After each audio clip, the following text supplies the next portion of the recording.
ओम शांति। आज की डेट है 24/5/2025। सारे मीठे बच्चे अमृत वेले अपने दूसरे सब संकल्पों को लॉकअप मना बंद कर एक बाप को प्यार से याद करो। एक बाप को प्यार से याद करो। बाप से मीठी मीठी रूह रिहान करो। बाप से मीठी मीठी रूह रिहान करो। प्रश्न, तुम बच्चों की हर बात में अर्थ है। तुम बच्चों की हर बात में अर्थ है। अर्थ सहित शब्द कौन बोल सकता है? अर्थ सहित शब्द कौन बोल सकता है? बाबा ने उत्तर में बताया, जो देही अभिमानी है वही हर बोल अर्थ सहित बोल सकता है। बाप तुम्हें संगम पर जो भी सिखलाते हैं वह अर्थ सहित है। देह अभिमान में आकर मनुष्य जो कुछ बोलते हैं वह सब अर्थ के बिना अनर्थ है। उससे कोई फल नहीं निकलता, फायदा नहीं होता।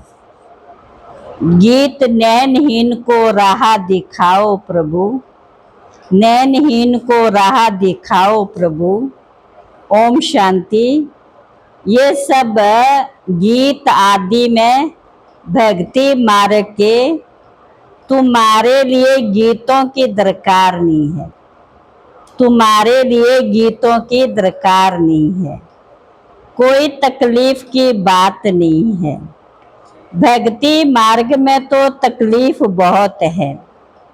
कितनी रस्म रिवाज चलती है। ब्राह्मण खिलाना, ये करना, तीर्थों आदि पर बहुत कुछ करना होता है। यहाँ आकर सब तकलीफों से छुड़ा देते हैं। यहाँ आकर सब तकलीफों से छुड़ा देते हैं। इसमें कुछ भी करना नहीं है। मुख से शिव शिव नहीं बोलना है। ये कायदे मुजीब नहीं है। इनसे कोई फल नहीं मिलेगा। बाप कहते ये अंदर में समझना, मैं आत्मा हूँ। कौन हूँ मैं? आत्मा हूँ। बाप ने कहा है हमको याद करो। अंतर्मुखी हो बाप को याद करना। बाप कहते हैं मैं कल्प कल्प तुमको ये युक्ति बताता हूँ, ये भी जानते हैं।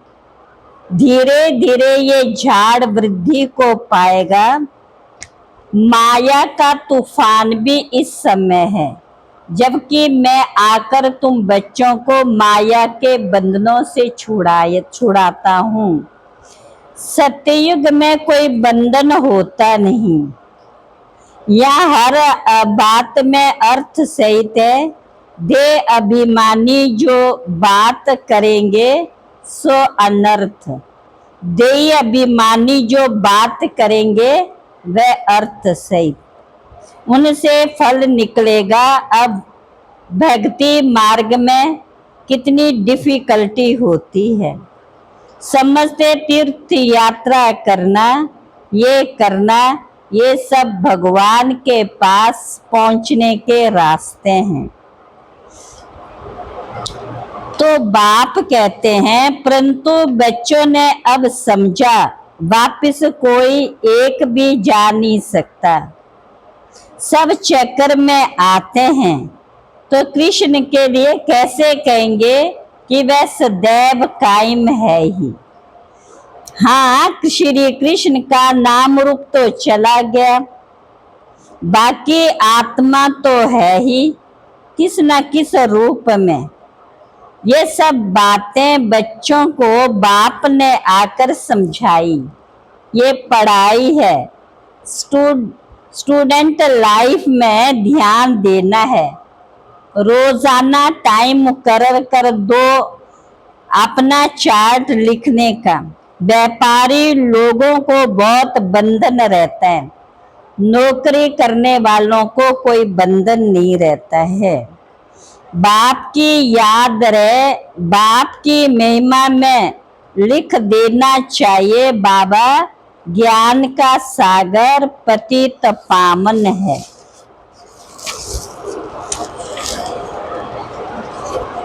बाप से अच्छी मत मिलती है मन मना भव, दूसरा कोई बोल ना सके, कल्प कल्प ये मत मिलती है सतो प्रधान बनने की।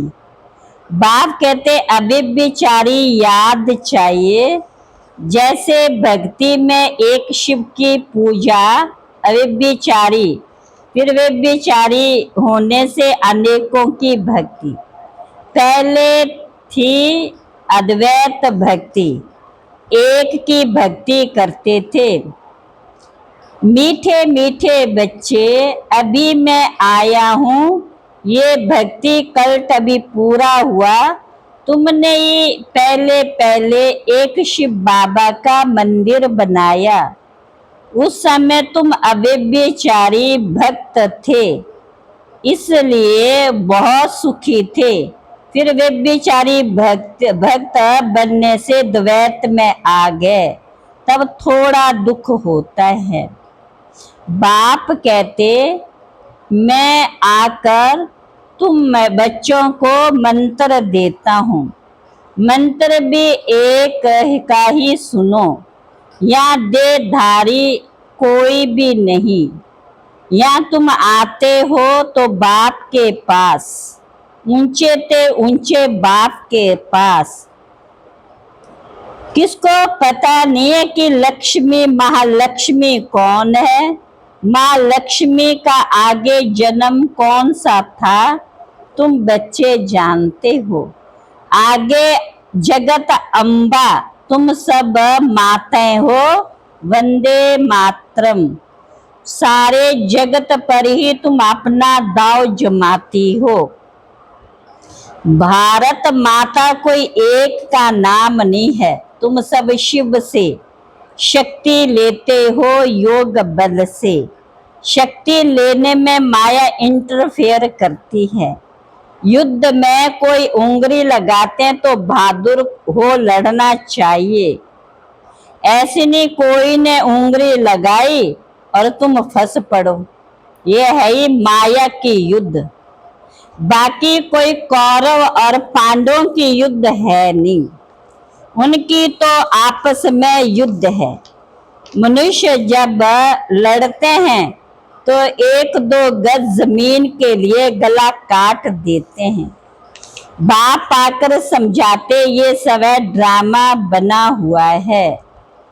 शिव बाबा को याद करते रहो, वह बिंदी है।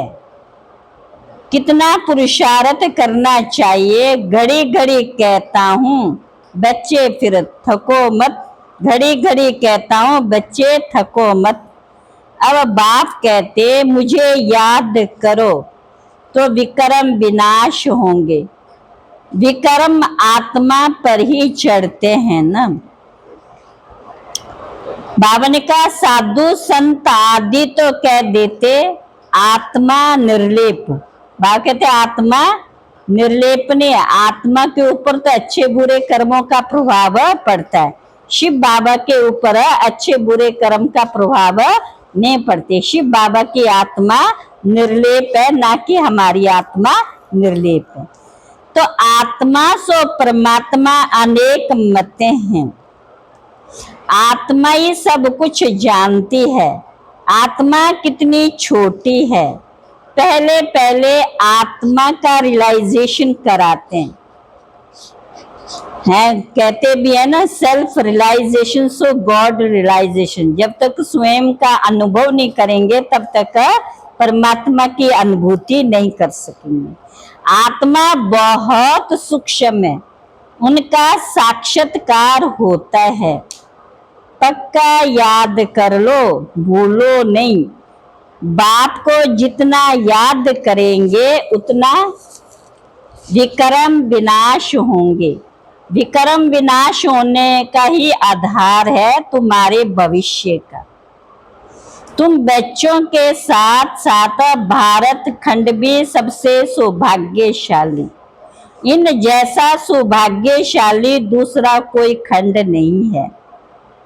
भारत को फूलों का बगीचा बाप बना रहे हैं, साक्षात्कार भी करते हैं, ये भी जानते कि ये वही महाभारत लड़ाई है, फिर ऐसी लड़ाई कभी लगती नहीं है। भारत स्वर्ग था, 5000 वर्ष हुए, लाखों वर्ष की बात नहीं। लाखों वर्ष होते तो मनुष्य अनगिनत हो जाए। ये भी कोई की बुद्धि में नहीं बैठता कि इतना हो कैसे सकता, जबकि इतनी आदमशुमारी नहीं है। अभी तुम समझते हो भारत खंड ही सबसे ऊंच है, तो बालिका किसी की बुद्धि में नहीं है। थोड़ा भी इशारा दो तो समझ जाए, बात तो बरोबर है। आदि सनातन देवी देवता धर्म था, वह प्राय लोप हो गया। अब तो अनेक धर्म है। तुम बच्चे समझा सकते हो, बाप तो ज्ञान का सागर, ज्ञान की अथॉरिटी है, तो जरूर आकर ज्ञान सुनाया होगा। इसमें प्रेरणा की तो बात ही नहीं है। बाप कहते हैं जैसे अब आए हैं वैसे मैं कल्प के बाद आता हूँ। तुम राज्य लेते फिर गवाते भी हो, तो ये कितनी सहज बात है। तुम बच्चे जानते बाप कैसे गुप्त बैठे, गोदरी में करतार देखा। गोदरी माना ब्रह्मा बाबा के शरीर में शिव बाबा करतार देखा। अब देखा कहें या जाना कहें, बात एक ही। आत्मा को देख सकते हैं, परंतु उससे कोई फायदा नहीं, कोई को समझ में आ ना सके। नौदा भक्ति बहुत साक्षात्कार करते। आगे तुम बच्चे भी कितना साक्षात्कार करते थे, खेल बात देखते थे। बाप कहते पढ़कर होशियार हो जाओ, अगर नहीं पढ़ेंगे तो फिर जब रिजल्ट निकलेगी तो मुंह नीचे हो जाएगा। टाइम वेस्ट मत करो। वेस्ट किया तो कि जितना जितना बाप की याद में रहेंगे, याद के बल से पाप कट जाएंगे, खुशी का पारा चढ़ जाएगा। मनुष्यों को ये पता ही नहीं है कि भगवान को क्यों याद किया जाता है। बच्चे जानते वही बाप आया है सुगनेरे का रास्ता बताने। ये पढ़ाई है, ये कोई साधु संत आदि नहीं है जिसकी गद्दी चली आई हो। ये तो शिव बाबा की गद्दी है। ऐसे नहीं ये जाएगा तो दूसरा कोई गद्दी पर बैठेगा। बाप तो सबको साथ ले जाएंगे।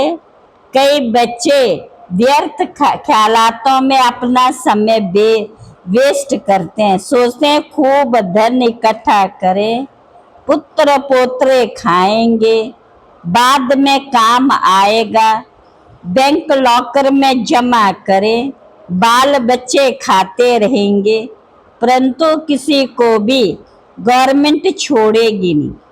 इसलिए उसका जास्ती ख्याल ना कर अपनी भविष्य कमाई में लग जाना चाहिए। अब बच्चों को पुरुषार्थ करना ऐसे नहीं कि ड्रामा में होगा तो करेंगे। पुरुषार्थ बगैर खाना भी नहीं मिलता, परंतु किसकी तकदीर में नहीं है तो फिर ऐसे ऐसे ख्यालात आ जाते हैं। तकदीर में नहीं है तो फिर ईश्वरीय तदबीर भी क्या करेंगे। जिनकी तकदीर में है वे अच्छी रीति धारण करते और कराते हैं। बाप तुम्हारा टीचर भी है, गुरु भी है, तो उनको याद करना चाहिए। सबसे प्रिय बाप, टीचर और गुरु ही होते हैं। उनको तो याद करना चाहिए। बाबा युक्तियां तो बहुत बतलाते, तुम साधु संत आदि को भी निमंत्रण दे सकते हो। अच्छा, मीठे मीठे सिकले बच्चों प्रति माता पिता बाप दादा का याद प्यार गुड मॉर्निंग। रूहानी बाप की रूहानी बच्चों को नमस्ते।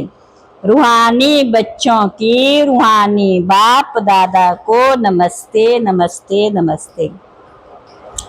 धारणा के लिए मुख्य सार, पहली पॉइंट है पुरुषार्थ कर अपने भविष्य कमाई में लग जाना। ड्रामा में होगा तो कर लेंगे, ये कहकर पुरुषार्थ ही नहीं बनना। दूसरा, सारे दिन में जो भी पाप होते हैं या किसी को दुख देते हैं तो नोट करना है। सच्चाई से बाप को सुनाना। साफ दिल बन एक बाप की याद से सब हिसाब किताब चुकतो करने हैं।